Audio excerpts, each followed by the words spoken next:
कहते हैं कि गोरखा जब हथियार उठा लेता है तो दुश्मन बिना युद्ध किए ही उसके आगे नतमस्तक हो जाता है। तभी तो कभी भारत के सेना अध्यक्ष रहे सैम मानेकशॉ ने कहा था, यदि कोई व्यक्ति कहता है कि उसे मरने से डर नहीं लगता तो या तो वह झूठा है या गोरखा है।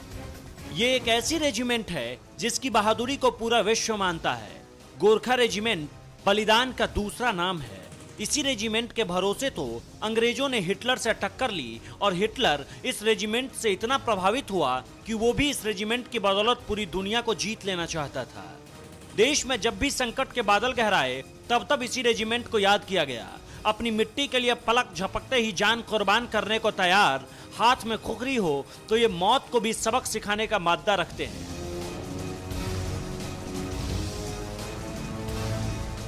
आप सोच रहे होंगे कि भारत में गोरखा कैसे आया, तो आपको बता दें कि नेपाल से गोरखा आए हैं। हिमालय की तलहटी में बसा नेपाल में गोरखा नाम का एक जिला है जो योद्धाओं के लिए विख्यात है।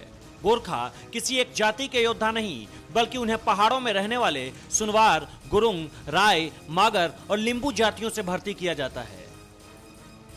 गोरखाओं को लेकर कहते हैं कि गोरखा जब अपनी खुखरी निकालता है तो वह दुश्मनों का खून बहाए म्यान में नहीं जाता।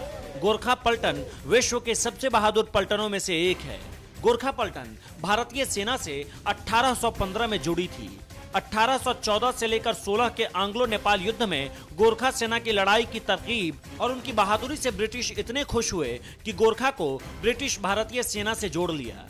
अगर आप ये सोच रहे होंगे कि गोरखा आर्मी सिर्फ भारत की सेना में है तो आप गलत हैं। नेपाली आर्मी और भारतीय आर्मी के गोरखा रेजिमेंट के अलावा ब्रिटिश आर्मी का गोरखा ब्रिगेड भी बहादुरी के लिए मशहूर है।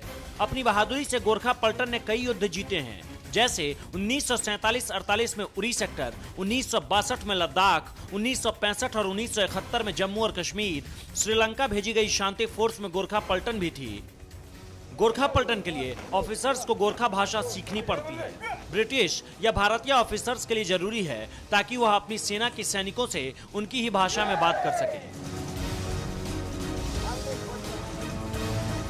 गोरखा पलटन के नियमों के अनुसार दशहरा पर भैंसे की बलि देने का रिवाज है और यूनिट के सबसे जवान सैनिक को यह अवसर मिलता है।